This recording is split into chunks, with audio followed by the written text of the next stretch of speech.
Crypto Hotep here with another investing video. We are on week 91 of the Family Portfolio and Dividends Tracker. I really appreciate your time. Thank you again for tuning in with another weekly review.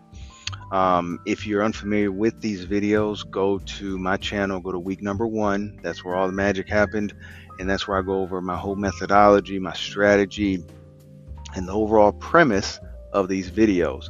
And basically, you're following the investment journey with me and my family. I shortlisted some stocks, some companies, some widely known names. I had my family choose the stocks and companies that they felt most connected with, and then we use M1 Finance as our broker of choice, because with M1 Finance you can create a big portfolio and has sub portfolios in it. You'll see it in shortly here. And then every week we go through this portfolio, rain, sleet, or shine. We talk about how we're feeling. We talk about news events, and we just talk about the overall markets. And what I'm hoping to accomplish with this is I'm hoping these videos will be educational for my family whenever I'm dead and gone. And these videos can be helpful for them, especially for the kids, so they can carry that on, but also to showcase that you can build wealth over time with small incremental deposits when you let the market do what it does. But if these videos are helpful for you, which some guys have messaged me saying that, hey, the consistency helps, it keeps me honest with my investing, I really appreciate that. Please comment, please like, subscribe, share the video, do whatever you need to do to share the word. Before we go to week 91, guys, let's do a little weekly review. Instead of looking at the Kobesi letter that I normally do, which is the account on Twitter that I really like, I just figured, because there was a lot of stuff that went on this week, I figured I'd just use AI, just use Grok, and have me give a quick weekend review on the events that affected all the markets. And basically, we were still rattling over the capture of Venezuelan President Nicolas Maduro. And with that being said, if you were holding energy stocks, defense stocks like Lockheed Martin, Chevron, and such, you had a pretty good week, needless to say.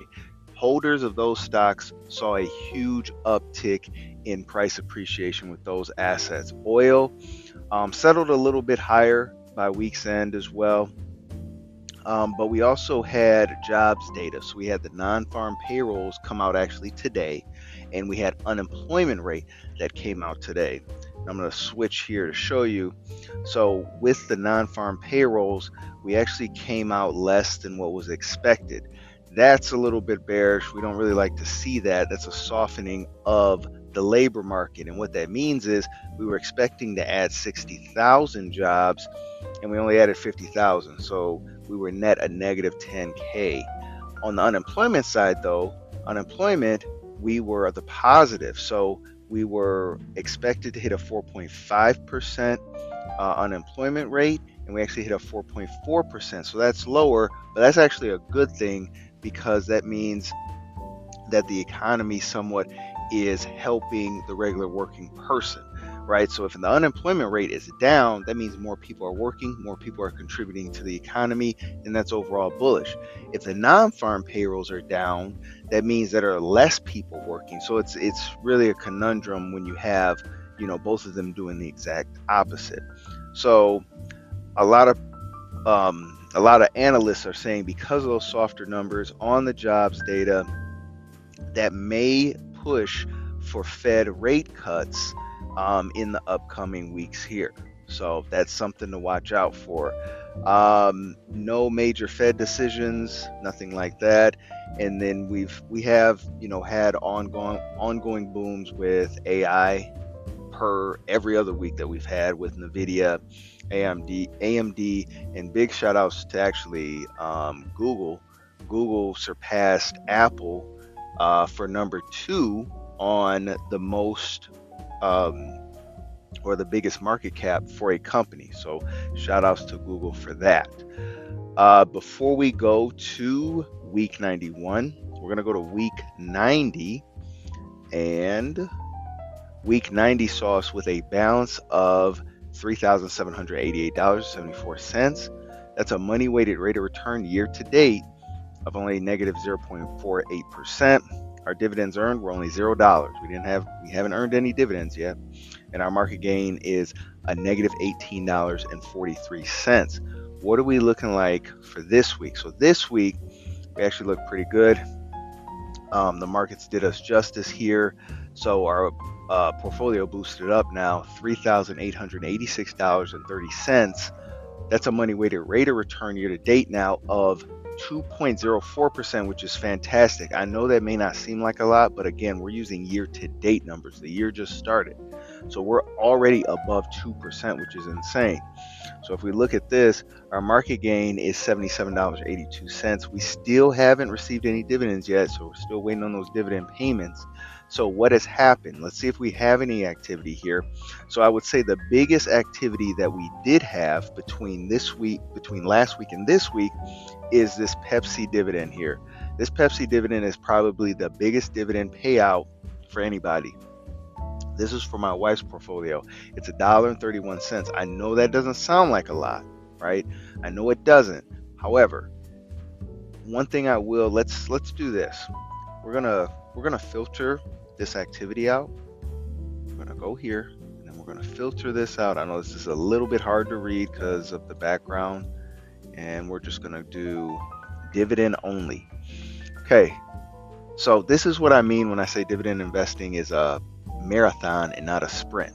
So we initially started this Pepsi position for my wife in June 2024, or I would say it was early 2024, and we got the first payout for the dividend in June 2024, and that was only 13 cents.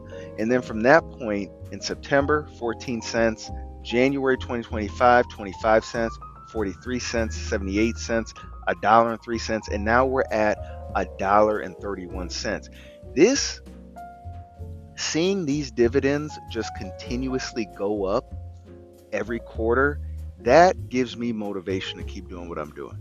I know it's not a lot of money, and if this is your first time watching a video and you're saying, Crypto Hotep, this is crazy. If you think you're gonna make millions off of this, you're out of your mind. It's not the fact of, am I gonna make millions right now off of it? No, right?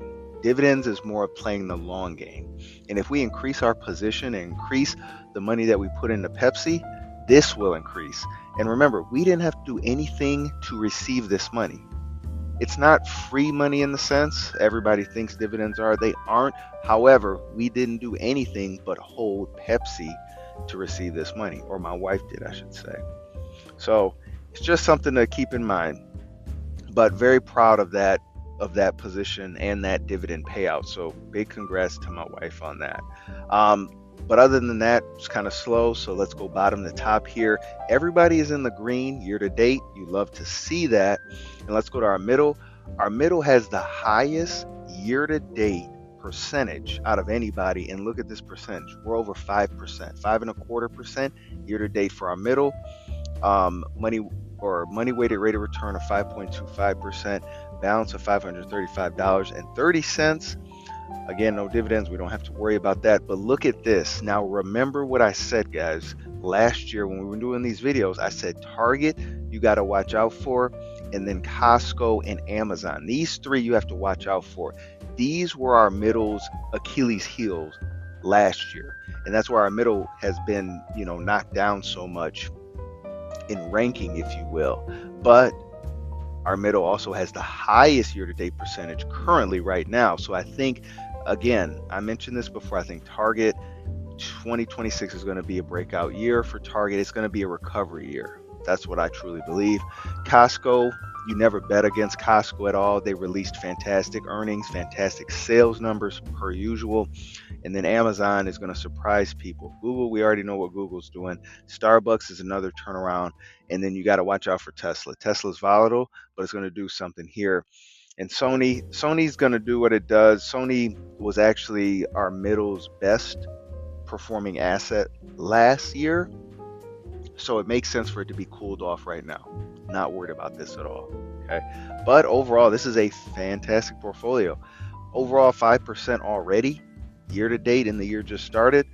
We may be doing something big here. Let's go to our youngest portfolio. Our youngest year to date money weighted rate of return is 0.99%. balance of $545.55. A little bit of volatility here, but again, very similar aspects, right? So Costco, we talked about that. Starbucks, we talked about that. Tesla, we talked about that. Sony, we talked about that. And then Apple. So Tim Cook has mentioned that he didn't say that he was going to retire, but he said he is getting tired and he wants to be relieved of some of his workload within Apple. You can put the context clues together for that if he is retiring, but that could be big for Apple. That could be big news. Not really sure how that would be good or bad, but just something to keep in mind. I still am not betting against Apple, though, especially with AI and everything. I'm not betting against Apple. But our youngest sitting at 0.99% year to date, not too shabby. Let's go to my wife. My wife's portfolio sits at a balance of $580.11. Money weighted rate of return of a very impressive 3.40%. Market gain of $19.06.